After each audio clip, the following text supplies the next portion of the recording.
You don't have to wait up. That's what she said while clipping on earrings I'd never seen before. Silver, sharp, a little too bold for a woman who once debated for 10 minutes over what color beige to paint the hallway. She stood in front of the mirror, adjusting her makeup with steady hands, like this was just another Tuesday. Like she wasn't setting a bomb in the middle of our living room and lighting the fuse with cherry lipstick. I didn't ask where she was going. I didn't have to. There was a different tone in her voice that night. Not angry, not apologetic, almost free, and it made my stomach twist in a way I couldn't name. Not jealousy, not heartbreak. It was the quiet, creeping ache of realizing that whatever I'd been trying to protect had already been broken long before I noticed the cracks. She looked over her shoulder, caught me staring. "Don't look at me like that," she said. "It's just a date." Just. Like I was supposed to nod and smile, and maybe wish her luck. She grabbed her coat, not the puffy green one I got her last Christmas, but the sleek black one with the belt that she bought herself without telling me. The one she never wore around me before. I said nothing. I didn't even flinch. And that silence? It crushed her. I saw it. Her hand paused on the doorknob. She didn't expect that. No shouting, no begging, no "who is he?" I just sat there in that sad little corner chair with a cushion that always sinks too deep, watching her walk out of the life we used to share like she was late for brunch. The door clicked shut, and all I could think was, this isn't the worst part. Because the worst part was still crawling toward me, slow and steady, waiting in the space between what I knew and what I didn't know yet. Like what else she'd been hiding. Like how many dates there'd already been. Like why our shared Netflix account had a second profile called M. And why I'd find a receipt in the trash the next morning from a rooftop bar in a part of town she claimed to hate. She didn't know that I'd already started digging. Quietly, carefully, the way men like me do everything. Too little, too late, but precise. She thought I'd sit still like always. That I'd stew and mope and cry into my pillow. But not this time. This time I watched her walk away. Because I was already planning what I'd do next. The next morning, she texted me a photo of a croissant. Just that. A golden, flaky croissant on a white plate with some caption like, "This place has the best morning light." No apology. No explanation. Just breakfast and a carefully cropped lie. I stared at that photo like it was a confession written in powdered sugar. She wasn't at brunch. She was still with him. I didn't respond. Instead, I slipped off the couch, where I'd fallen asleep without even meaning to, and walked into the kitchen. The trash hadn't been taken out yet. That's when I saw it. A folded receipt with a blue logo I didn't recognize. Tara, it read at the top. Rooftop dining. Downtown. A place she once told me she'd never go because it was too loud, too fake, too full of people trying to impress each other. Funny. I guess her opinion changed. Or maybe she just meant she wouldn't go with me. The receipt was time-stamped 11:32 p.m. One cocktail. One glass of wine. A dessert labeled 2 spoons. 2 spoons. There it was. Not explosive. Not dramatic. Just quiet betrayal. Tiny details that scream once you learn how to listen to them. I didn't throw it away. I placed it on her side of the bed, carefully, like an offering. Or a trap. Then I opened my laptop and sat in the quiet hum of the morning. I stared at the login screen of her old Google account. Years ago, she used it to share playlists with me. I remember the password because she made it from a lyric in a song we once slow danced to in our first apartment. She never changed it. I shouldn't have opened it. I know that. But when someone takes a knife to your reality, you don't wait for permission to bleed. There were emails, calendar invites, reservations, a forwarded flight confirmation to her personal email for a weekend in Asheville, listed under 2 names, Marjorie Lynn Caldwell, her full name, and David Marcus Linwood. The name made my chest go tight. David. I'd heard it before. Once, maybe twice when she mentioned yoga, or maybe it was book club, or game night. I don't know. The lies came packaged so casually you could trip over them and think it was your own fault. I sat there staring at the screen, heart thudding, hands still sticky from holding too much truth at once. She was planning to leave. Not permanently, no. Just long enough to disappear, to escape the dullness of being tethered to someone like me. She hadn't filed for divorce, hadn't even asked for space. She was just stepping out of our life like it was a pair of old shoes she kept in the garage in case it rained. And the most disturbing part, There was no villain in her messages. No rage. No manipulation. Just excitement. Butterflies. The kind of fluttery, innocent joy I hadn't seen in her in years. But it wasn't for me.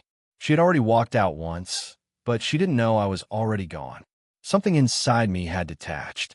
Quietly. Like a paper lantern cut from its string. I closed the laptop. Stared out the window. It was overcast. The kind of sky that doesn't rain, just threatens to. When she walked through the door that afternoon, holding a reusable coffee cup like everything was fine, I didn't even look up. She said, "Hey." I said, "Your receipt's on the bed." She froze. Her keys clinked against the table as she set them down too quickly. She didn't ask what receipt. That told me everything. And I didn't ask who David was. Because I already knew. Now I was just waiting to see how she'd try to explain it. She didn't say anything at first. Her jaw tightened, her hand still on the doorknob, like she hadn't fully committed to coming in. I watched her eyes flick toward the bedroom, with a receipt weighted like a ghost she hadn't invited. "You went through my stuff?" she asked. Not defensive, just cold, like she was already filing this into a drawer labeled "Justify Later." I didn't answer that. I didn't go looking, I said finally. It was right there. You left it out like you didn't care if I found it. She stepped inside. The door clicked shut behind her, but her footsteps didn't move. We stood in the same space we'd once decorated together with string lights and throw pillows from stores she swore she'd never overspend at. Back then, she used to sing to herself while arranging the bookshelves. Now, she just stood there silent, like a guest trying to remember where the bathroom was. "I can explain," she began. I cut in. "Don't insult both of us." That rattled her. Her mouth opened, then closed, like a rebooting computer. She shifted her weight. I could tell she had a list of things ready to say. Phrases she'd probably rehearsed in the car. Lines like "I didn't mean for it to happen," or "we're just talking," or "you haven't really been here for a long time." But none of them came out. She just walked to the bedroom, slowly, and when she saw the receipt on the comforter, she picked it up like it burned. I stayed in the doorway. "David, right?" I asked. Her head tilted slightly, like a bird hearing an unexpected sound. But she didn't nod, didn't confirm. "Is this your first date?" I continued. "Or are we in double digits?" Still nothing. That silence, that was her answer. So I gave her mine. "You know," I said, "I would have rather you screamed at me. I would have preferred a drunken confession, an ugly fight, even a thrown glass. At least then I'd know you felt something." She turned slowly, holding the receipt like it was someone else's tragedy. "I didn't want to hurt you, Everett. You just wanted something different," I finished for her. She nodded, and for a moment, we weren't enemies. We were just two tired people standing in the remains of a home they'd both outgrown. But then she said something I didn't expect. "I wasn't going to tell you," she whispered. "I was going to wait until I knew what I wanted. But now you've ruined that too."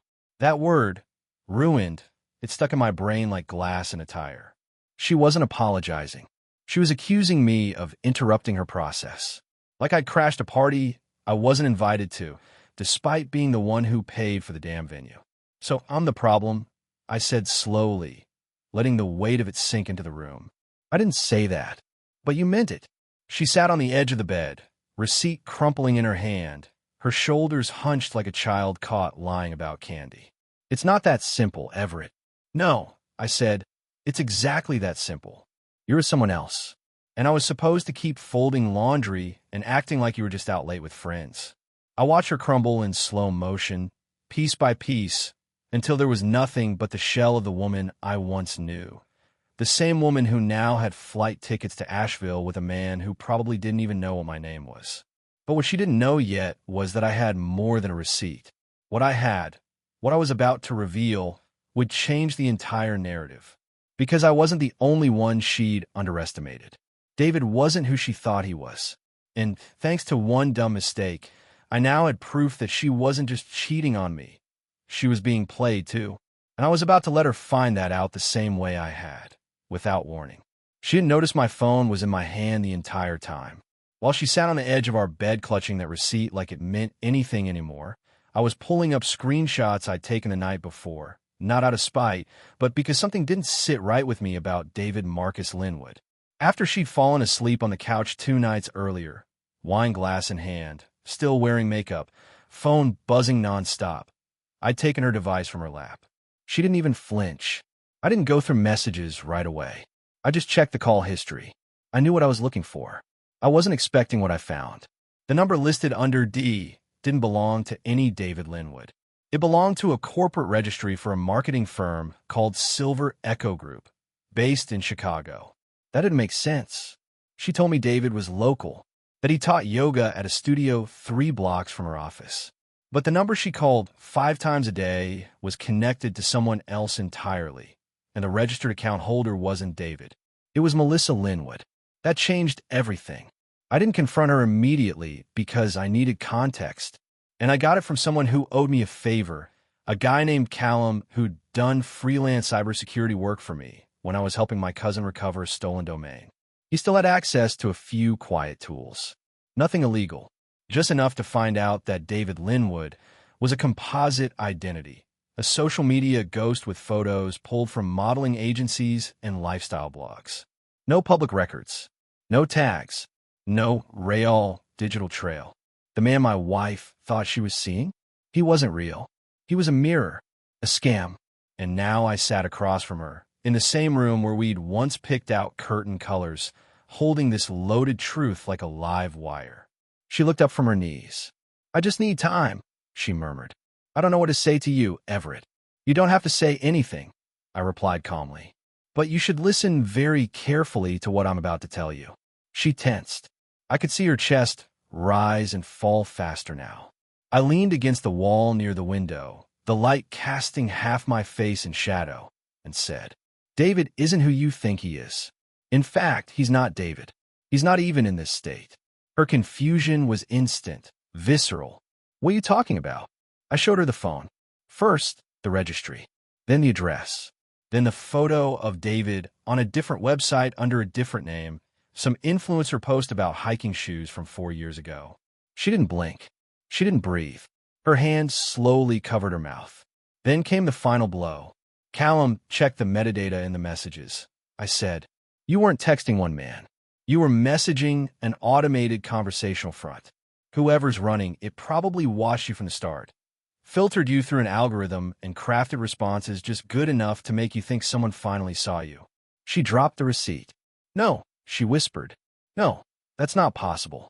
I video chatted with him." I nodded. "You saw someone. But that wasn't live. It was playback, carefully designed to trick people like you. And it worked." She stood up. She looked small now, like the room was swallowing her. Her confidence, her rehearsed lines gone. Her date nights? Fabricated for a fantasy. Her affair? A carefully designed illusion she fell into with both feet while I stayed here, folding laundry and wondering why her perfume changed. "You were going to leave me," I said softly, "for a man who doesn't exist." Tears welled in her eyes. Not for me, not out of regret, but for the humiliation, the bitter sting of being exposed, not by the man she betrayed, but by the truth she ignored. "I thought," she started. "You thought you'd found a way out." I interrupted. "But you were walking into a trap. He wasn't going to meet you in Asheville, Lena. He was going to take your information, your photos, your details, and vanish." She slumped into the bed. No more words. Just silence. I should have felt satisfied. I should have walked out, maybe packed my bags, maybe slammed the door like a man with pride. But I didn't. I just watched her sit there and unravel. Not because I wanted revenge, but because I needed her to feel it. Not what I felt. That was long gone. I wanted her to feel the same emptiness she tried to replace with fiction. And I wasn't done yet, because I just received an email that morning from a name neither of us had said aloud in years. And it was the real bombshell that would change everything again. She sat there shaking, staring into a void that didn't exist 5 minutes ago. A woman who thought she was in control, now unraveling. Not from heartbreak, but from the bitter taste of humiliation. I could have stopped right there. Let her cry it out. Maybe even forgiven her in some alternate life. But instead, I opened my email and turned the screen toward her.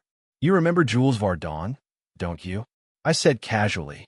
The blood drained from her face instantly. Now that was a name that cut deeper than David ever could. She hadn't heard it in 6 years, maybe 7. back when she worked in digital branding and swore it was all just business. Jules had been a client, wealthy, loud, arrogant. I never liked the guy. Too smooth, too familiar with her. Always texting late, always calling during dinner. She swore he was just high maintenance, that she managed difficult personalities all the time. But I remembered. I remember the business trip she took to Austin, the one where she was supposed to be part of a two-person team pitching a new campaign. But the other person never showed. I remembered how she wouldn't answer my calls that night. And when she came back, her perfume smelled different, sharper. There was a new ring on her finger, just a cheap little band she claimed was a gift from a client's wife. I believed her back then, like a fool. Well, apparently Jules never forgot her. And this morning, out of nowhere, he sent me an email. Not her, me. I hadn't heard from the guy in years, and there was in my inbox. Subject: just thought you should know. The message was short. Too short, really. But it came with an attachment, a PDF of screenshots, chat logs, photos, metadata, all recent. She had reconnected with Jules. Before David. Before the fake affair. Before the lies about yoga and book clubs. I saw it all. Her reaching out under a fake name, using a private email I hadn't even known existed. She was testing the waters again, dipping her toe in familiar fire. But Jules wasn't playing along this time. Turns out, he was married now, father of two. And unlike the fantasy she'd fallen for with David, this time the man she was pursuing didn't want to be caught. So instead, he covered his own tracks and threw her to the wolves, meaning me. She didn't just cheat, the email said. She built a backup plan. I figured you deserve to know who you're living with. When I showed her the screen, Lena didn't scream. She didn't deny it. She didn't even try to lie. She just sat back, eyes glossy, like her world was tilting and she couldn't decide which way was down. I said nothing more. I let the weight settle. Because what do you even say at that point? This wasn't a single mistake. It wasn't even a double life. This was a woman who decided long ago that certainty was boring and chaos felt more like freedom. She wasn't trying to escape a bad marriage. She was chasing a feeling, validation, excitement, a mirror that told her she was still wanted, still powerful, still young. And she was getting older. Not on the outside. She looked amazing, still turned heads. But inside, something was rotting. She needed eyes on her. Constantly. She needed someone to say, "You're everything." And when I stopped doing that, when I slipped into the quiet routines of love and comfort, she started looking elsewhere. First Jules, then ghosts, then algorithms. I looked at her one last time and asked, what were you going to do if it had worked? If David had turned out to be real? If Jules had taken the bait? She didn't answer. And that silence? It was worse than any confession. That night, I packed a bag. Just one. I left everything else behind.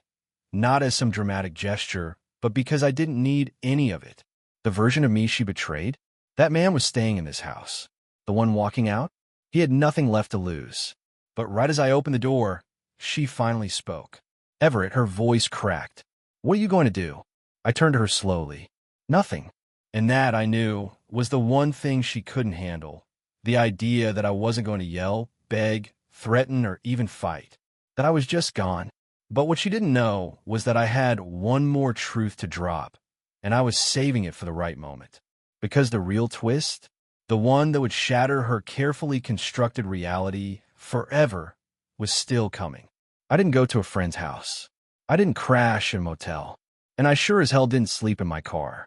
When I stepped out that door, I didn't look back. Not because I was trying to be dramatic, but because I had a place waiting. One she never knew existed. It wasn't fancy. Just a studio apartment tucked into the back of a quiet building 2 blocks from the river. The lease had been in my name for months. No one else knew. No mail. No shared key. No trace. It started as a contingency plan, not because I was expecting betrayal, but because I'd felt it coming. You can only feel your spouse look through you for so long before something inside you starts whispering, have a door ready. I didn't cheat. I didn't plan to leave. But I prepared. Quietly. Like you prepare for a storm no one else believes is coming. Now I was sitting on the futon, staring at a photo of us from 3 years ago that I had brought with me. Not out of sentiment, but because I needed the reminder. I needed to remember what I was walking away from, not what I was losing. She hadn't texted. Not once. No, where are you? No, come back. Nothing. And that silence was louder than anything else. But I didn't sit in that silence for long, because I still had something to deliver, not out of revenge, but because she deserved to know just how badly she'd miscalculated everything. The next morning, I scheduled a meeting. I didn't warn her. I didn't ask permission. I just texted one line. Lunch. 1 hour. Norwich Cafe. Don't be late. She replied 5 minutes later with a single word. Why? I didn't answer.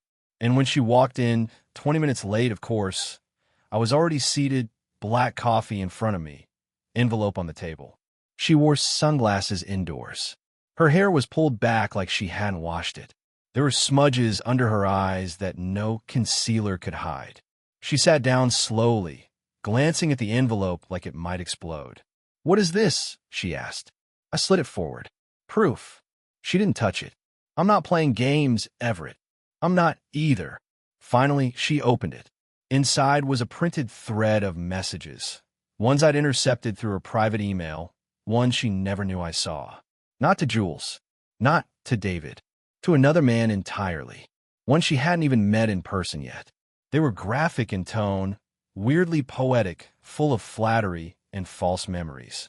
The man's name was Curtis, but she had saved him in her contacts under the name Marie. Classic misdirection. He lived in Vermont. They had plans to meet next month. She had even booked the tickets. She skimmed the pages slowly, then stopped halfway. She knew I wasn't bluffing. You were lining them up? I said quietly. One after another. Like options. She didn't deny it. Instead, she whispered, How long have you known? Long enough to stop blaming myself. Her voice cracked. Everett, I was lonely. I didn't feel. I cut her off. You didn't feel worshipped. She looked away. You know what the most painful part is? I continued. It's not the cheating. Not even the lies. It's the realization that nothing I did would have ever been enough. I could have loved you harder, softer, louder, quieter. You still would have gone looking for someone who could reflect back a version of you that made you feel important. I never meant to hurt you. Yes, you did, I said. You just didn't think I'd matter enough to stay hurt for long. That one landed. I saw it. Her eyes welled, but she didn't cry. She blinked them back like a professional, trying to maintain some illusion of control. I stood up, left the 20 on the table, and looked at her one final time. You don't get to rewrite this story, I said. You lived it. You authored every chapter, and now you can sit in the ending. She opened her mouth, probably to say something poetic or pitiful or maybe both. But I was already walking away, back into a life she was never going to be part of again. And as I stepped out of that cafe, the sky opened up, not with sunshine, not with rain, just clouds, the kind that drift forever. But for once, I wasn't the one being left behind. For days passed. No calls, no messages, no accidental, just checking in. I could feel her pride bleeding through the silence. She was too ashamed to reach out, too stubborn to apologize, too afraid I might say something unforgivable in return. Or worse, say nothing at all. I let her stew in it, not because I wanted her to suffer. I was done wanting anything from her, but because I had nothing left to give. At least, that's what I thought, until I got a call from a number I didn't recognize. Illinois area code. I almost ignored it, but something in my gut said, Pick up. Everett, the voice said, cautious but familiar. I paused. Who is this? It's Celia. Celia Brine. From, well, a long time ago. I froze. Celia had been someone I cared about once, long before Lena. Back in my 20s, before I had learned how to play the quiet, dependable guy. Celia was fire and wind, unpredictable and hilarious and brilliant. We never officially dated. We almost did, but life yanked us in opposite directions before we got the timing right. And then, just like that, we disappeared from each other's lives. Until now. I heard what happened, she said gently. I saw something through a mutual connection on LinkedIn. Someone mentioned your name. Something about divorce proceedings. I hadn't filed anything yet. Lena hadn't either. But apparently, word had leaked through someone who knew someone who worked at Lena's firm. Classic digital grapevine. We talked for over an hour. Not just about Lena, or what she'd done, or the hollow months that came before it, though I didn't spare the details, but also about where life had taken us. Turns out Celia had moved back to the city 2 years ago. She'd gone through her own storm, an engagement called off 6 weeks before the wedding. She laughed about it now, but there was an edge behind the sound, a scar. I told her about the apartment. She asked if I had food in my fridge. I lied and said yes. Then she said, "I'm going to bring you dinner. Don't argue." 2 hours later, she showed up with Thai food, a six-pack of some weird artisanal soda, and that same smile I remembered from all those years ago, the kind that made you feel like she already knew your worst day and didn't care. We didn't kiss. We didn't flirt. We just sat on the floor with takeout containers, trading old memories like war stories. And for the first time in what felt like years, I didn't feel invisible. But here's the twist. The next morning, while I was finishing up some work emails, I got another message. This time, from Lena. Just a single sentence. "Who is Celia, and why did I see a photo of her leaving your building?" I blinked. The message hadn't come through text. It was a chat request through an old shared account we'd once used to store wedding planning documents. I'd forgotten I still had it installed. Apparently, she hadn't. Turns out someone, maybe a mutual connection, maybe a nosy neighbor, had spotted Celia leaving my apartment and passed along the siding like gossip candy. Lena had always been hyper-aware of appearances. She could sleep with 3 strangers and not feel an ounce of shame, but God forbid anyone thought I'd moved on before she was ready to be publicly pitted. I didn't reply to her message. Instead, I forwarded her a photo, not of Celia, not of me, but of a receipt for 2 meals dated 6 weeks ago from the same rooftop bar Lena had gone to that night with David. Her voice had cracked when I confronted her about that place. She said it wasn't serious, that it wasn't real. So I sent her a note with it that simply read, "Now imagine if I said that too." I didn't need to explain more. I wasn't dating Celia, but I wasn't explaining myself to someone who forfeited the right to ask questions the moment she started shopping for attention like it was a clearance sale. 2 hours later, Lena sent a longer message. "You're not who I thought you were." And I just stared at the screen, biting back a laugh. Because that was the first honest thing she'd said in months. She was right. I wasn't who she thought I was. And she was about to find out just how much more of her life I still held in my hands. Not to punish, not to threaten, but to finally close the book. I didn't answer her last message. Not because I didn't have a response. I had hundreds. Sarcastic ones, cold ones, even kind ones, buried deep somewhere between fatigue and apathy. But none of them mattered anymore. When she said, "You're not who I thought you were," I realized she still didn't understand. I hadn't changed. I'd simply returned to the version of myself that she stopped looking at years ago. The one she once loved before she convinced herself she was missing something louder. And I wasn't angry anymore. I was just done. The following week, I filed the papers. Quietly, cleanly. No drama. No final showdown. I didn't even tell her. She'd find out when the envelope arrived. I imagined her opening it alone in the kitchen, probably with one hand wrapped around a coffee cup she used to make jokes with. I imagined her standing there, blinking at the seal, realizing for the first time that this wasn't a threat or a tactic. It was freedom. For both of us. Around the same time, I helped Celia move an old bookshelf in her new office. No grand gestures. No romance. Just 2 people who had been through their own hurricanes, choosing to stand still beside each other for a while. She never asked for details. She never tried to fix anything. She just showed up when she said she would. That was enough. The apartment started to feel more like home. I hung a photo of my niece on the wall. Bought a cheap record player.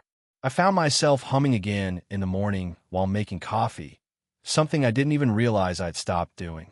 And one day, as I walked along the river, I saw a couple sitting on a bench, arguing about something small. Something dumb. I don't know why, but I smiled. Not because I was mocking them, but because I understood it. The effort, the mess, the beauty in trying. That night, I opened my phone and looked at Lena's contact one last time. I hovered over the text field, fingers resting, thoughts circling. There were things I could have said. Final truths, warnings, even well wishes. But instead, I hit delete contact. Not to forget her, but to stop letting her memory take up space where my life was beginning again. 2 months later, I was sitting outside that same cafe we met at for the receipt lunch, this time with Celia across from me, laughing about something ridiculous involving a broken lamp and a cat that didn't belong to either of us. It wasn't a date, but it wasn't not a date either.